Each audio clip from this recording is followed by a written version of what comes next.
Assalamualaikum warahmatullahi wabarakatuh. Perkenalkan, nama saya Agung Pedro Zeboa dari kelas IF 24C dengan NPM 24312098. Di sini saya akan membahas tentang analisis SWOT serta bagaimana kita dapat membuat perencanaan diri jangka pendek dan jangka panjang untuk mencapai tujuan pribadi dan profesional kita.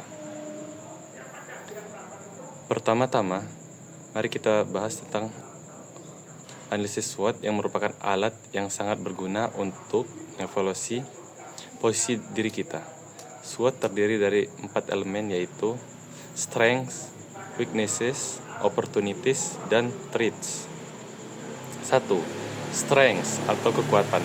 Dalam bagian ini kita mengidentifikasi apa saja kekuatan yang kita miliki, baik itu keterampilan, pengetahuan, atau pengalaman yang dapat kita memanfaatkan untuk mencapai tujuan kita.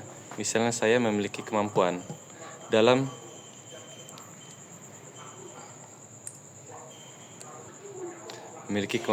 desain grafis seperti membuat poster, logo, atau lain sebagainya.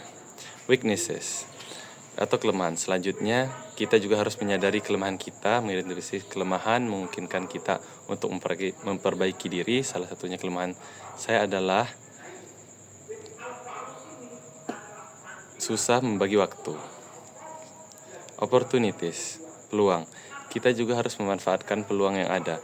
Peluang bisa datang dalam berbagai bentuk seperti peluang belajar, kesempatan karir, atau tren industri yang berkembang. Misalnya, peluang yang saya lihat adalah seperti berjualan es teh di dekat orang yang sering berolahraga seperti di stadion ataupun di tempat-tempat olahraga lainnya. Threats, ancaman. Terakhir, kita harus mengenali ancaman yang bisa menghalangi pencapaian tujuan kita. Ancaman ini bisa berasal dari faktor eksternal seperti persaingan, perubahan pasar, atau bahkan tantangan pribadi. Salah satunya ancaman yang saya identifikasi adalah misalnya persaingan yang ketat di bidang pekerjaan atau lain sebagainya. Setelah memahami analisis SWOT, langkah selanjutnya adalah merencanakan diri kita untuk masa depan. Perencanaan ini dapat dibagi menjadi 2 kategori.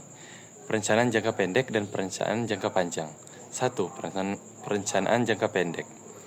Perencanaan jangka pendek adalah tujuan yang ingin kita capai dalam waktu dekat. Biasanya dalam kurun waktu 1 tahun, 2 tahun, atau lebih sedikit. Contohnya dalam jangka pendek saya ingin sebutkan, misalnya menyelesaikan tugas akhir, mengembangkan keterampilan tertentu, atau mendapatkan pengalaman magang. 2. Perencanaan jangka panjang. Sementara itu, perencanaan jangka panjang berfokus pada tujuan yang lebih besar yang membutuhkan waktu beberapa tahun untuk mencapai.